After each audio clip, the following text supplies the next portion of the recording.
Years ago, I did the night shift at a gas station because I was strapped for cash and needed a second job. I worked the night shift there for a few months.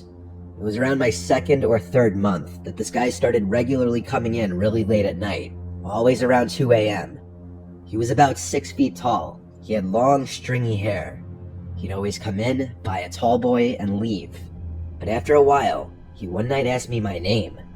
I told him my name, and he just kept saying, "Rob, I like that," as he'd laugh to himself. He cracked open the tall boy he just bought, and walked out of the store talking to himself. He was clearly hammered. This was the night I was curious to see if he had been drinking and driving every single time that he'd come to the store.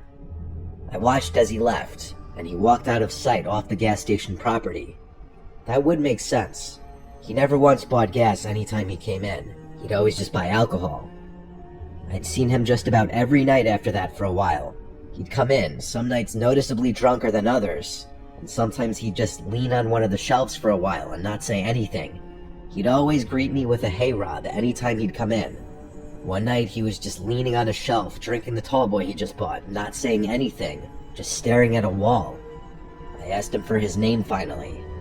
He looked at me, took about 5 seconds, and said, "Bob." Now, I always felt like Bob is a go-to fake name when you're lying about your name. I wondered if the first thing that came to mind for him was Bob because it rhymes with my name, but I went with it. I said, "So Bob, where do you work?" He laughed so loud it actually startled me. He said he doesn't work. He said the government completely fucked him out of his job. I got the vibe he was wasted again. He looked at me with an angry-looking face, but interestingly said, "I like you, Rob. You seem like you know what you're doing." I didn't know what that meant, but he walked out of the store right after that. I didn't see him again for a while. I'd say over a week passed, which for a regular like him was a while. Bob always gave me this off, mildly creepy vibe. I figured he was usually drunk, but something was obviously wrong in his personal life. Well, one very stormy night, with less customers than usual, likely because of the storm, I heard the ding of the front door as someone entered, and I swear before looking I imagined it to be Bob, and when I looked, I was shocked to see it was actually him, but it was a much scarier version of Bob. He was completely soaked. He wasn't wearing a rain jacket or using an umbrella. He was just in a dark shirt and jeans. His long hair was drenched, and he was just standing by the door, looking straight ahead at the wall. He looked like he was angry, and yet his mind was elsewhere, like his thoughts were running. The way he was standing there blankly, staring at nothing, completely soaked, it was freaking me out. I said, "Bob, are you okay?" He didn't turn his head or move. He stood still and said, "I did something really bad." I asked, "What did you do?"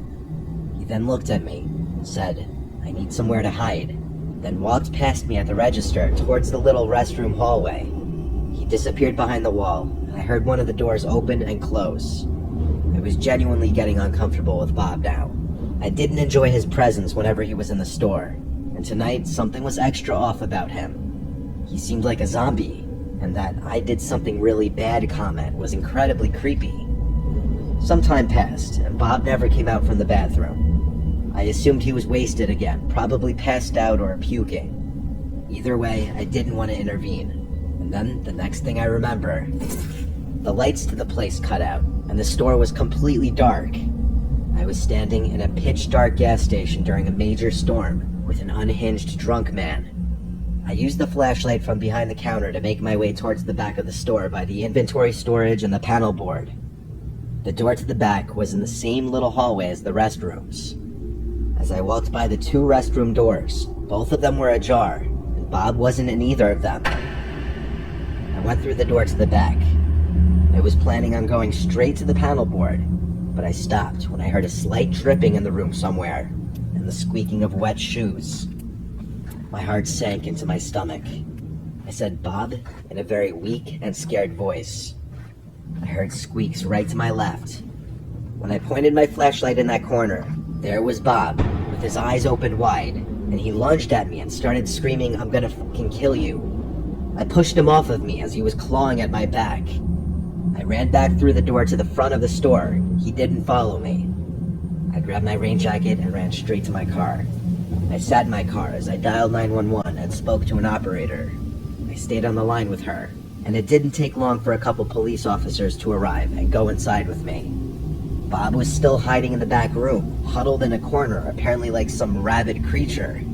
His pupils were huge. I only noticed it then. He was on something. They took him to the station after I told them that he lunged at me, threatened to kill me, and stated that he did something really bad earlier. I found out over a month later that this Bob guy's real name was Martin. He had brutally beaten his ex-wife to death. It might have happened on that same night that he came into the gas station. Long story short, I never wanted to work another night shift at any job ever again after this night.